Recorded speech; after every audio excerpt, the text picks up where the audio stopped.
Hello, welcome to the channel. Now I'm sure many of you are aware of Target's Gen 1 Rocky or Josh Rock darts in 90% tungsten, and indeed I've featured them on the channel before, so do check that video out. I got on really well with these, I like them a lot. You may also be familiar with some of the other videos on the channel where I've been looking at cheaper darts and brass darts to be more sort of cost conscious, as it were. And so today I'm looking at these from Target, which are the Josh Rock brass darts, and they're in 22 grams, actually the same as these tungsten ones here. Obviously brass is not as dense as tungsten, it's not as expensive as tungsten, so the net effect of that is we're going to get slightly larger darts for any given weight, but they will be cheaper. So these ones came with the stems, flights and the Swiss point tool.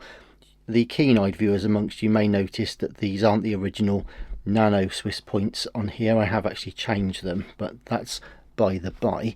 Let's take a look at these particular ones. I've never opened them, so this will be the first time ever. I wanted to just kind of share the experience with you on the channel, and we'll throw them in a bit, see how we get on with them, and I'll give you some thoughts.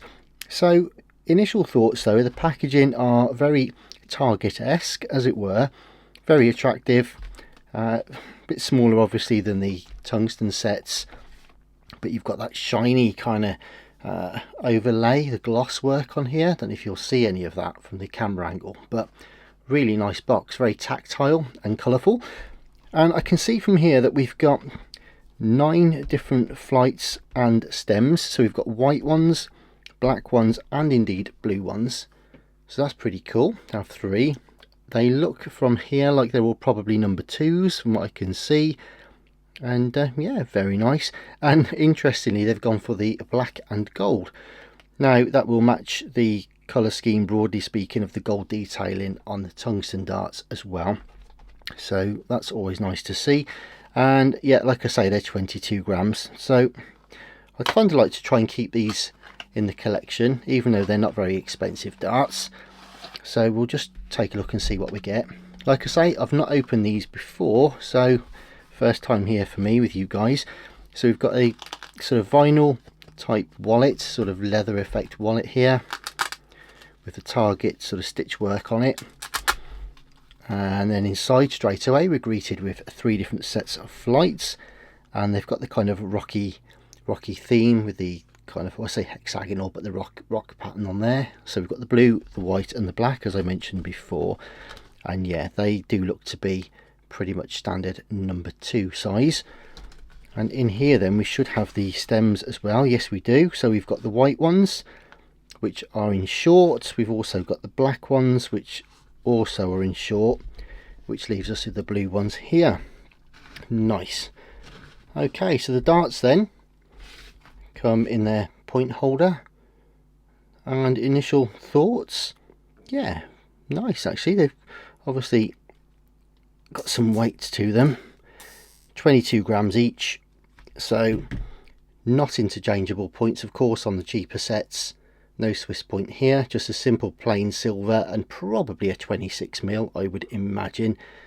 And then the dart itself looks fairly straight barreled, and we'll give you a close-up in a minute, but fairly straight barreled, and you've got the gold detailing towards the back edge, so that's how it compares against the actual tungsten true variant, as it were, for comparison. Obviously the brass ones are probably half as wide again, because it's not as heavy per size as the tungsten, as I say.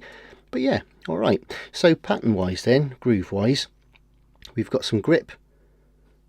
They look like kind of shark cuts, actually, reverse shark cuts, and we've got some grip here, and then there's a small narrow smooth section, more of the shark cuts there, a slightly wider smooth section, and then more of the same cut just there, and then finally a wider smooth section before the gold plated ring cuts just there. Well, actually they're quite a, what would you call that?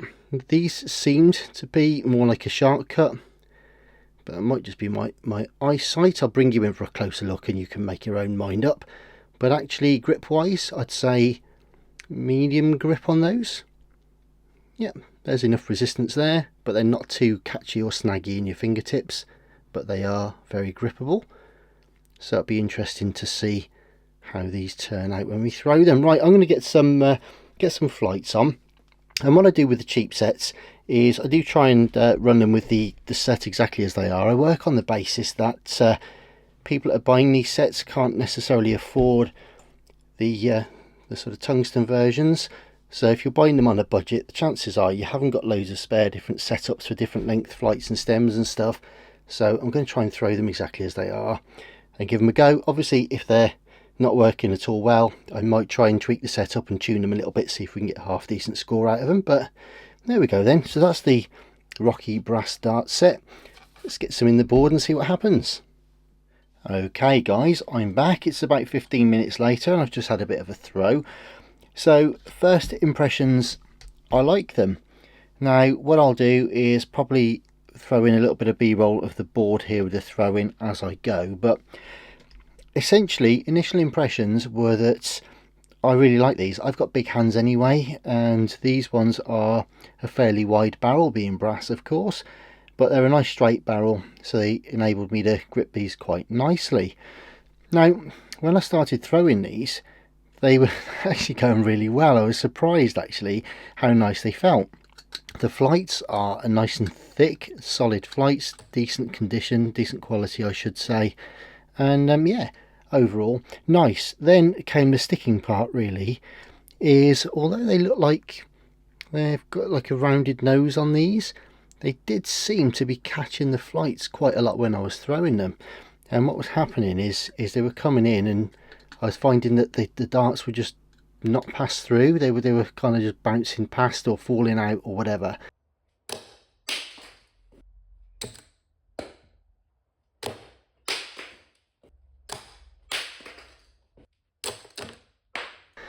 And it was becoming a bit of a problem, and only a few throws in I was on for a 180. I'd got one treble, then the next treble, then the third one was going in, and suffice it to say with the clash of the flight it just went straight out.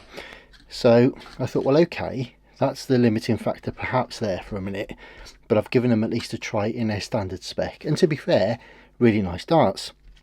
So then I thought, why don't we go for a softer flight? So I've put a Condor flight on here, and it's much softer fins compared to, say for example, a K-Flex or the original flight that's on there. So I thought, well, if it does clash this time, it's got more chance of gliding past and what have you. Now the net result of that actually is it did work. So if it caught the flight, it would more likely sort of deflect the fin and move past rather than actually bouncing out. The only trouble is these are a 6, if you can see the size there, compared to the standard 2, and it just meant that they weren't quite as controllable, for me at least, with my throw, and it meant that they were not necessarily as consistent. So the upside was that it stopped the deflections or bouncing past or bounce outs, but just made them slightly less consistent. So then I went for a Condor in a 2, which helped stabilize it. Now it is an intermediate, and I normally throw, whatever I throw, I normally throw a short stem, and unfortunately the only number 2 soft fin flight all in one that I had was actually an intermediate. But notwithstanding that, again it was going really well, and I got a couple of instances where I was on for 180s as well, and one where I bottled it, and then there was another one where there was an unkind deflection but still managed to get a 140. So yeah, I think having a softer fin definitely took the edge out of the fact that this point can kind of, not the point, but the bottom of the barrel could catch the flight on a fairly common sort of occurrence. So that's the only issue that I had with these darts in their original spec. Like I say, I wanted to test them in their original spec just to show them as they come out of the packet, but definitely they could be improved by having a softer flight on there, I think, given the fact that the nose can catch a fair bit. Now in terms of the finish, like I say, I've been playing for about 15 minutes, and the black coating by and large has survived. There's a couple of glints, you'll see, a couple of areas where the actual coating has come away. I don't think it would stay on there for long, Don't know if you can see it catching in the light, but it's already starting to come off, which you'd expect really. It's a brass dart underneath, and they look nice to start with, and I think after probably a few weeks or a couple of months of play, they'll start to wear a bit more heavily. But that's only the finish at the end of the day. I don't think it'll affect the grip too much.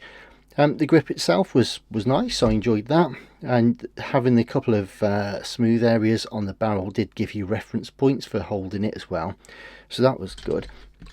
So in essence then, a nice little set. I always say with these sets though, it's a shame that they don't give you maybe a number 6 and a number 2, or maybe a short or intermediate stems. You always get 3 sets of each colour, but they're always the same size, so it doesn't allow you to tune the dart, which is a bit of a shame. But yeah, the flights, normally I'd say it would be a criticism if the flights were a bit flimsy and a bit rubbish. These ones are actually really good quality, but that became the downfall. As I say, I find there's quite a dead stop on the back of you can see that there, so you can imagine how common that is when you're trying to throw them. That's the only issue I had with them, which is a shame, because actually in terms of the feel of them and the straight flight that they had and the close grouping I could get once I put a soft fin on there, I really enjoyed these darts. And you know what, I think I'd still enjoy playing with them. I still use them. I would recommend them, certainly at the price point. I mean, these things are, what, I can't remember now, 15 quid, 20 quid maybe. But as a little set, if you want to take it around to your friends, you've got your little wallet there. And to be honest, if you're playing even in local little, down the pub or whatever else, quite happily be able to use these, I reckon. Just make sure you've got your steel toe caps on in case if you do use the standard flights and not slightly softer ones, but so they don't stab you in the toe when they bounce out. But other than that, yeah, nice darts. So there they are then. There's the Rocky 22-piece set. These particular ones, as I say, are in 22 gram. So thanks very much for watching. I know I've waffled on for ages and probably made what should have been a 2-minute video into a 10-minute one, but I thought you'd like to see, sort of genuine impressions of what these darts are like compared to the expensive ones that people are often sort of reviewing elsewhere on other channels. So appreciate you watching. Thanks ever so much for your time. Do check out some of our other videos, and we'll be back soon with lots more stuff. And we buy all these with our own money. We're not sponsored by anyone. None of these are gifted, or we're not awarded any new products when various companies launch stuff or whatever. This is 100% our own stuff from our own collections that we like sharing and reviewing on the channel. So do please subscribe and look out for more. Got lots of stuff coming up as well. So we've got a new board that we're about to put up and test that one out, and lots more coming up. So anyway, thanks ever so much for watching. Stay safe. We'll be back soon. Take care. Bye bye.